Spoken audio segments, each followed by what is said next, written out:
Well, good morning, everybody, and welcome to another edition of the ABA Coffee in the Park. My name is Cam Milliken, and I am here with my co-host extraordinaire, the amazing Jennifer Herrick, the Executive Director of the Atchison Business Association. Good morning, Jennifer. Good morning, Cam. How are you this morning? Oh, man, I'm doing good. It's a good day today, and we want to tell everybody that we are coming to you from the Wall Coffee Roasters in the heart of beautiful downtown Atchison. That's right. Hey, Jennifer, we came off an amazing weekend.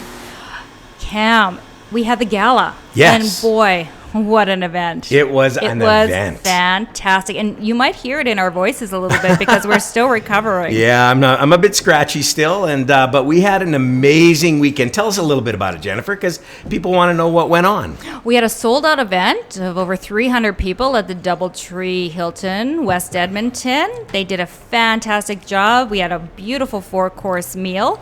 We celebrated and recognized meal was so incredible. many people. It was. No, it was. Yeah. It was. What do you call those things? Those short ribs? Is that what they were? Oh, yeah. Unbelievable. They were great. Well, it was a harvest theme, so that's what we did. It was a harvest farm-to-table meal, and it was fantastic. Yeah, it was a beautiful night. We gave away a bunch of awards. We ended it off with the Lifetime Achievement Award to Wes Wall, co-founder and CEO of Genix. That's right. So it was a really, really great night, Jennifer. Thank you for everything you did for that and all the work you put into it. And we had a lot of fun, and it was really great. But today we're here, and we get to do another podcast, and I'm really excited about that. Tell us about our guest. Well, before we do that, we want to thank our gold corporate sponsors, which include the MyShack Group of Companies, Genix, and of course, Parkland County. We couldn't do what we do with the Atchison Business Association without these businesses, so we like to thank them for their continued support. Yeah, and we appreciate everything they do for us. Now, Jennifer, now we can talk about our guest. Tell us about our guest, because I'm pretty excited this morning. Well, this guest actually, Cam, joined us at our gala on Saturday night. Our guest this week is Mr. Darren Hinkel, who is the owner-operator of the Black Dirt Company in Spruce Grove. Dirt Company. Welcome, I love Darren. that name. That's awesome. Welcome, Darren. Well, hello, you two. Thank you very much for having me. Yeah, good to have you. The Black Dirt Company. I love that. That's an awesome name. That's just really cool. So, Darren, tell us a little bit about yourself. Where did you grow up? How did that all begin? Honestly, just a small town kid from Stony Plain, Alberta. My parents, they started the Black Dirt Company, and of course, when I went to school in Stony Plain, so I went to Stony Plain Central. That's what it was named at the time. And my parents basically were farmers and contractors. And so all I know about them is that they woke up very early, they worked very late, and they worked very hard. And so as I'm going to school, I was in charge, right? Yeah. I was in charge of myself. Yeah. And it's not because they weren't good parents. They were busy working. And there's a lot to be said for that. Right. Right. So yeah, Stony Plain kid, grew up on a farm. So, I was always around heavy equipment. I was always around, that hard work mentality.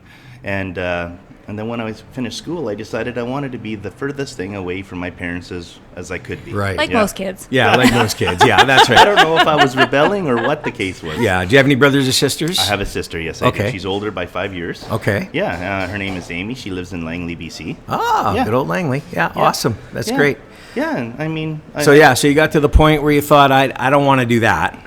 That's right. I wanted to maybe wear a suit and tie, work downtown Edmonton a little bit, maybe run a bank or run a branch of a bank. Right. So I worked for Service Credit Union for 10 years. And I was a bank manager, and I was at that fork in the road, actually, where I was going to either work my way up in management, right? So there's different levels of management, small branches, medium-sized branches, large branches. And a lot of times branch managers, once they get to that large branch, which I wasn't quite there yet. I was well on my way, though. I was only 29 years old at the time. Wow. So I was considered very young to be in that situation. Yeah. So the hard work paid off, right? That's something I learned from my parents. But that fork in the road, either I continue on that path and maybe end up even at the head office level where maybe I would be working with the executives of the company. That's kind of where I thought I was going. And is that what you wanted to do? Is that where you... I did. But, I got thinking a little. Like, if I'm going to work that much or that hard, sometimes the question is, what if you just did it? for yourself Right. at one point, right? Right. But I didn't have those opportunities slapping me around, so I was gonna keep. I was safe. I was comfortable. Sure. I liked the job. I liked the company. I liked everything. But my parents actually called me one day, and they were trying to sell the company, but they didn't know really who or how or what. Or any of that. So they asked me for some advice. So I dug into the financials, and it's a small company. Yeah. It's a small company with a lot of hard work put into it, a little bit of promise, Right. for sure. Yeah. And I said, and I was at that fork in the road. So long story short, I said, I'll leave Service Credit Union. I'll come work for you guys, and I'll help you sell it. So let's talk about that for a second, because I imagine that was a pretty major life. Like you don't just go, I'm leaving and I'll come help you. Tell us about that your own process of Yes. figuring that out a little bit. Well, I was not certain that what I was doing was correct or right. Right. I didn't know I was going on the right path. I didn't know if this was going to be a major turning point in my life where I couldn't come back should I want to. Right. Even Yeah. though the door was left open. When Yeah. I resigned from the company, they were very good. They didn't walk me out, none of those things. I still worked out I gave them a month's notice, and I worked to the very last day, and they took me out for lunch. They thanked me for my service and everything like that. And they said, just so you know, that door is always open for you should you come back. That's great. So it was amazing. And so when I left, I was uncertain because of course I had to put in the work, not because I came in at a high level. I had to come in and I Right. worked, and the only way my parents would have it is you start at the very, Right. I guess for lack of a better word, you start at You the start bottom. at the bottom. It's kind of funny, Jennifer, because we've interviewed a few guests We now, have. and there's a few stories like this. You know what? Absolutely, it's that entrepreneurial spirit, but it's also that mentality of family business. You don't just get handed the keys to That's the kingdom. right. Yeah. Career change or whatever. You're in the family business. You don't become CEO as the first job. That's right. Yeah, you start at the bottom. So that's interesting. And your parents thought this is the way you got to learn the business. That's right. So were you married at the time? I was married. And how'd your wife feel Yes, about how did this she feel change? about the Because you went career from change? sort of security to now you're Who knows? Yeah. Honestly, she's the biggest supporter. Wow, that's great. Like, if you want it, Darren, you're gonna go and you're gonna do it. You're gonna do it well. Go get it. Yeah. So there was no issues there. Great. Right. And the only challenging part was, of course, in the summer months, I was a yard attendant when I started. Right. Okay? And I was helping customers, whether it's 5-gallon pails, whether it's loading a half a Sure. yard of dirt. The hustle and bustle, get up early, stay late, grease your machine, all that stuff. But all while trying to manage the business end a little Sure. bit too, and try Yeah. to help. And then winter came, of course. Now I'm working not days as much as I'm doing nights. Right. And I found myself cleaning a lot of the parking lots of the financial institutions that I competed with back in my day. So that's probably a good segue to tell us a little bit about what your company does, because everybody's like, okay, so what does this guy do? Yeah. Tell us a little bit about the company so we just kind of understand, and then we'll Yes. pick it up from there and Oh, go of on. course, So, of course. yeah. So the Black Dirt Company, first and foremost, we're a landscape supply company, okay? So we have a retail landscape center in Spruce Grove, right? Just a few minutes west of Atchison. But we're also a trucking company, right? So we deliver bulk materials Right. in our dump trucks. And then we really hang our hat on our name. We're the Black Dirt Company. That name actually happened all by accident and all by mistake 30 years ago. Well, now you got to Okay, tell now you us the gotta tell that story. You story. can't just say Yeah. that. You got to Yeah. tell us the Yeah, story now. absolutely. So basically what it is, so my dad being a farmer and a contractor, he worked for one of the landowners here. His name is Gil Cook. And actually they're just currently developing that piece of property on Campsite Road right across from the Superstore in Spruce Grove. So, Right. so that's really exciting. But at the time, it was farmland, and Gil wanted to strip the topsoil, screen it, and have it taken off site, and so that he could start thinking about development and things Right. like that. So Yeah. he asked my dad, who was the farmer that contracted to him at the time, would you screen a little bit of dirt? And so my dad did.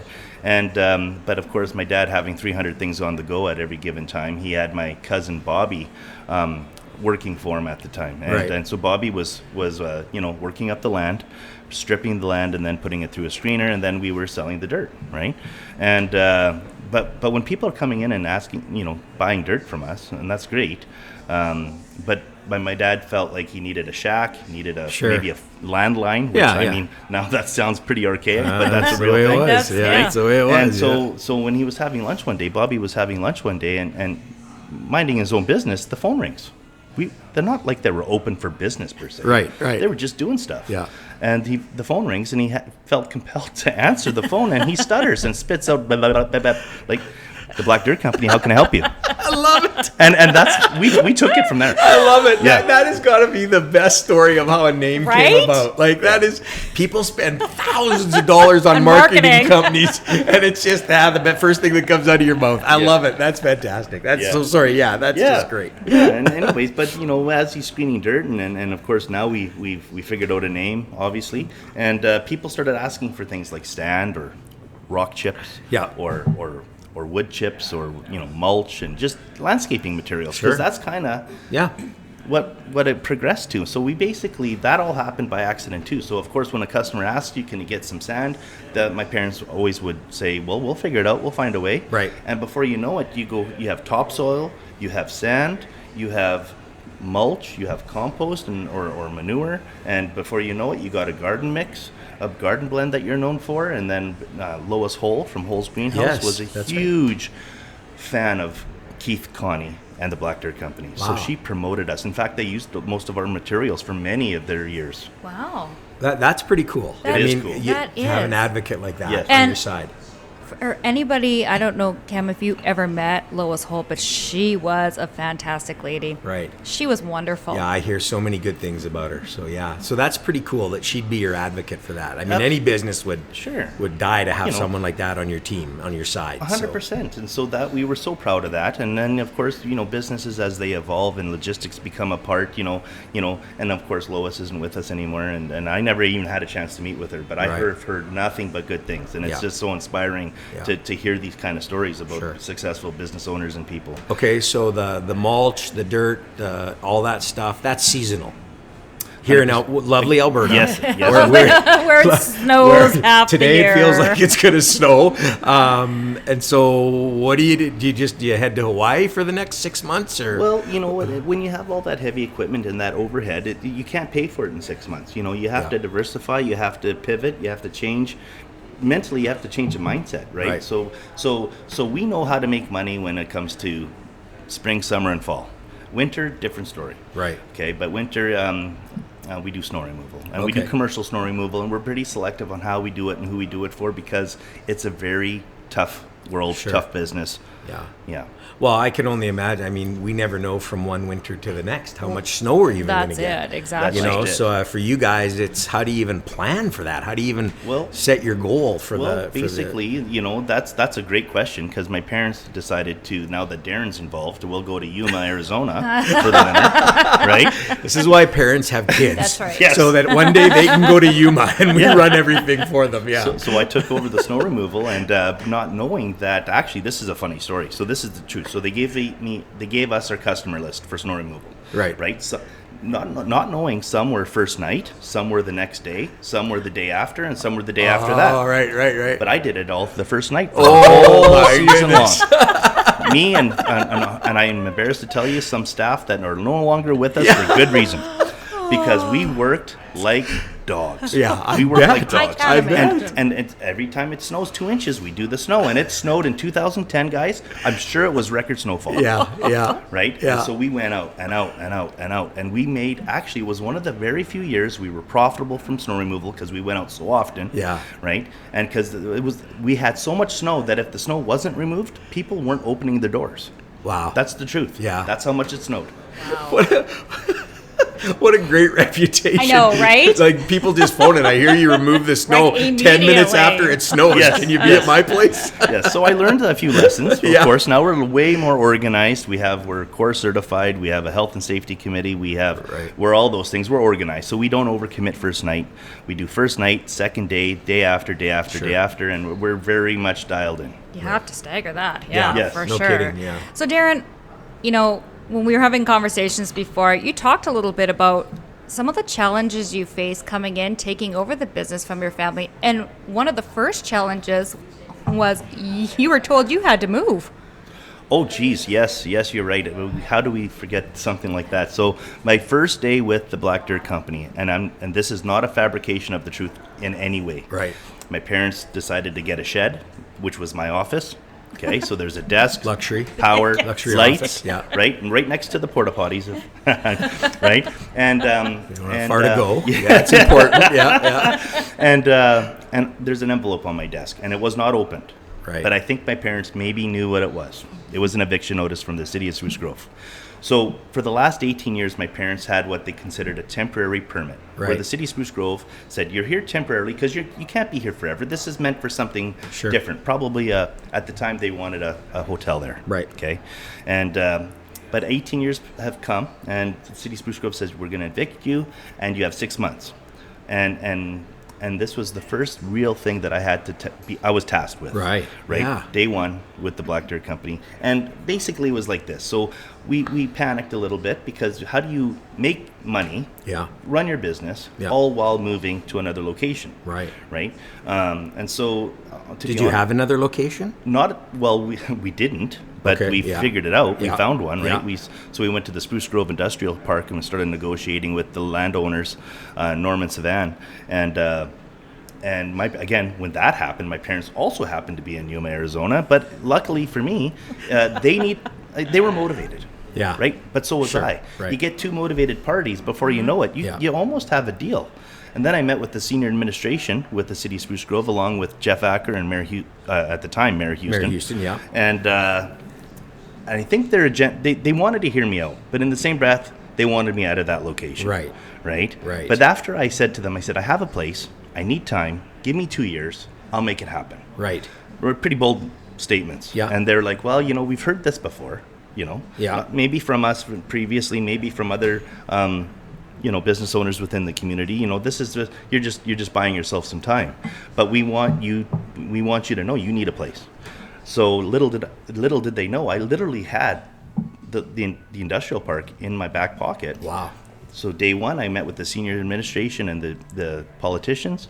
Day two, I met with the industrial park. Day three, I showed them an offer to purchase. Right? Yeah. Day four, they gave me the rubber stamp approval. Wow. Right? It was that really quick. It was that. That's amazing. Because they were motivated Yes. to get us out of there, but they didn't necessarily want us to leave the Spruce Grove area. Right, yeah, But sure. that door is open. That's the way it should be. That's the way government should be. I mean, just they make it that easy for you. That's the way it's supposed to be. That's how business should operate with government. That's fantastic. Yeah, I would agree with that. But if I didn't have that deal in my back Yeah. pocket, I don't Yeah. think it would have went so well. Exactly. Right. But, yeah. So they did that, but they gave me a chance. Yeah. And so we didn't want to let them down either, and we wanted to make something. We wanted to build something better for us and myself. Sure. If we were to move forward. Yeah, Right. yeah, for sure. And it's a benefit to Spruce Grove to have people like you, businesses like you existing there, because you could have gone anywhere else. You could have. No, you Absolutely. could have come to Atchison. But maybe, Well, you know what? maybe one day. I don't know. I'm just saying. But We're very close to Atchison. You're And very in fact- close to Atchison. And That's I'm so impressed, because a lot of my closest business connections, Right. who are business owners, happen to be in Atchison. Right. So I'm here all the time, anyways. Sure, and we should mention that you are an associate member Yes. of the Yeah. Atchison Business Association. Absolutely. So even though you're not here, you're part of us. So Yes, that's thank you. fantastic. So, okay, so you moved the company, and you're moving snow in the winter. You're moving landscaping stuff in the summer. Shows what I know about it, just landscaping stuff. That's all right. And you're running a business. 100%, yeah. And you have how many employees? Well, when I started, we had probably more like 7 to 9 employees. Right. Okay? Now we have 32. Wow. Right, up Great to growth. 32. Yeah. Up to 32. We shrink in the winter because Sure. there's real economics there, and then we get back into it in spring again, and we just do it over and over and over again. Yeah, pretty Yeah. incredible. Yeah. So this is still a family business, Darren, because your wife is involved in the business as well. My wife is involved. She's our chief cultivating officer. Okay, so our Love slogan it. is What a great name. I like that. If you knew my wife, like some people do, it fits her. So Charlene Hinkel, she's my wife. She supports us. She's our chief cultivating officer, and she was a part of the strategic meeting where we came up with our slogan. So my parents came up with the slogan: "You pick up where we deliver." Okay, it's a good slogan. okay, It's yeah. a good slogan, but Yeah. we people know you pick up where we deliver. Now people know this about the Black Dirt Company. Sure. So we've been so invested in our community as of late, and especially over the last 15 years, that we wanted everyone to just resonate with what our Sure. morals and our values and our really where our growth has come from. So Right. our strategic plan and with results.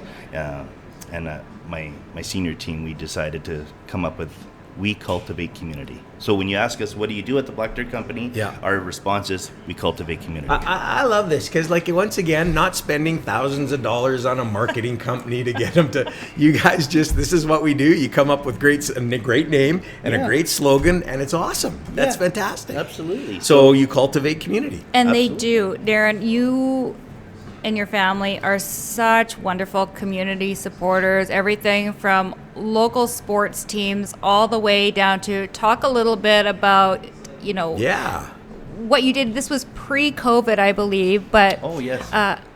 some funding, was it for youth? Yes. So when I started with the Black Dirt Company, I was struggling with, we always have to pick our lane. What are we going to invest in? Where are we going to stick to? Yeah. Right? And I couldn't figure it out. And I was getting to the point where I was getting a little bit overwhelmed, a little bit confused. And so we decided to create, and it only happened for about 4 years, but we did amazing things in 4 years. I created a charity called Compete to Contribute. Okay. And I had some amazing people by my side, Josh Myshak being Right, one of them, right. Corey Jodwin being another. Okay. Oh, fantastic. Rosetta Taylor. Yeah. Ian and Chantel Condix.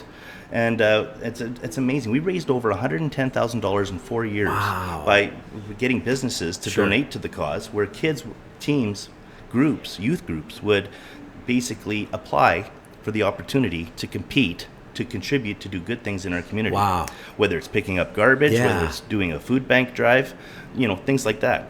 And so that was awesome. Then COVID sort of put an end to that. We haven't started it up again. I might not be the guy that starts that up again, but the door might be open for another younger executive group of executives to do something like that. Yeah. So anybody who's listening, younger or older, if this hits you, contact Darren, because I think that's phenomenal. That's really phenomenal. Absolutely. And so, how else are you involved in the community? You're doing some. So we right now, just because we're so busy strategizing and trying to grow our brand and our business and our community presence, we are very involved with the Parkland Food Bank, right? Wow, that's great. We're very involved with things like kids sport. Yeah. We're very involved with youth groups to this day. So Pack Hockey here in Spruce Grove, the Cougars Football Club. Yeah.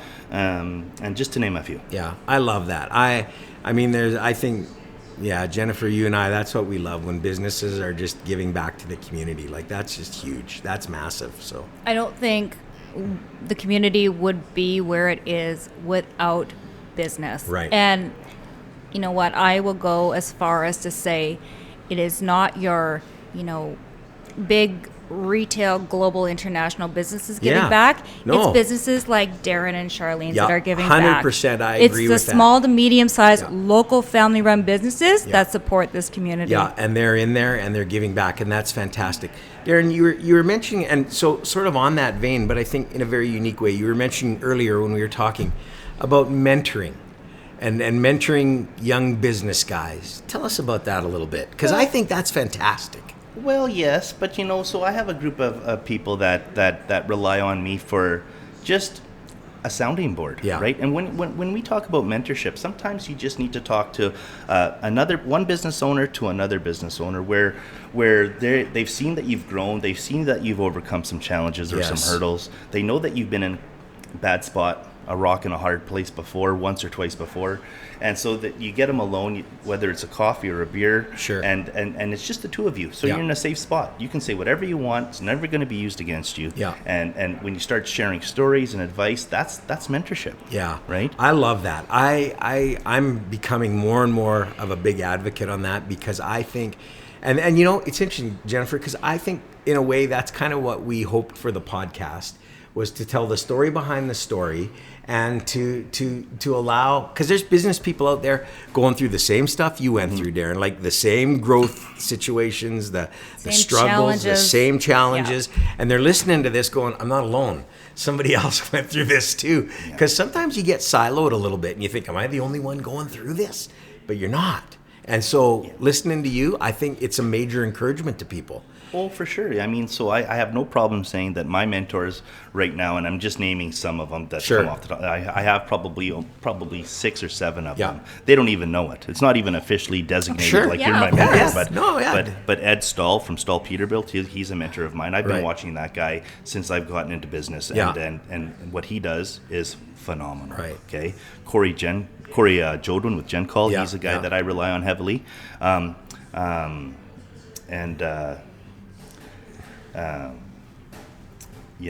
It's hard for us to sit down and talk with our employees about these situations because, of course, when you're the owner, when you're insecure about something or uncertain about something, it's not something that you want to do and lead off a meeting with your staff saying, hey, I'm unsure about where we're heading.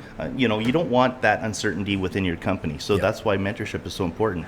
Actually, Victor Moreau's with Roy LePage. That man is an amazing person to just get a hold of, just to have a drink with, and listen to what he has to say. Because it is smart stuff that comes out of his mouth. Experience, right? Yeah. Iron sharpens iron. So that's fantastic.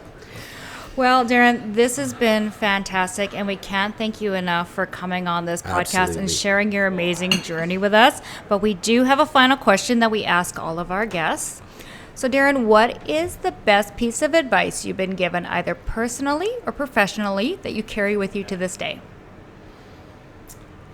Well, okay, it's so simple, guys. It's so simple. The best piece of advice that I've ever been given, you just got to do you. Yeah.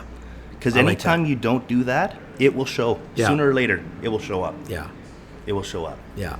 I like that. Just do you. Yeah. I mean, and it's not perfect all the time, but just do you. Yeah. Because at the end of the day, that's what it is. It's pretty just hard to fake your way through your own values. Yes, exactly. Yeah. So just and be yourself. I that's a great point, because I think when you do that, people can read through that. Sure. They can see right through that. 100%. So they know when you're not being you. They know when you're trying to be something else. So I think that's fantastic. Well, so Darren, how do people find out about you? Do you have a website? We have a website. Tell us about that. That's easy. www.blackdirtcompany.com. We have social medias, right? We have Instagram, Facebook. We're big on those 2 platforms. Sure. Yeah. That's fantastic. So, folks, in the spring and summer and fall months, if you're needing all that landscaping stuff, now you know where to go. And in the winter, I don't know what it's going to do this winter, but, businesses, if you need some snow removal, make sure you give Darren a jingle and get that on board. And Darren, I think that's amazing. What a great story you have. Your parents, are they... Well, my parents are still around. Are they in Yuma already? They're not. Not yet? That was their first phase of semi-retirement. Right. Now they're fully retired, I think. And I say that because my dad always likes to surprise everybody with a new business venture of some kind. But basically, they're at the shoe swaps all summer long. Okay. Yeah. Okay. Yeah. Good well, for that's them. fantastic. Well, that's great. And that's great you still have them around. And I'm sure you can lean on them when you need some advice or something. Yeah. So that's fantastic. Well, what a great morning. What a great story. This kind of stuff just jazzes me. It excites me because I love to hear about business owners who just they sort of grab the bull by the horns and away they go. It's fantastic. We couldn't get better stories than we've had on this podcast. That's right. And I think at our gala, we had some fun with that. We sure did. We talked about all of our guests that we've had, and it's been great. And Darren's another one of those great guests.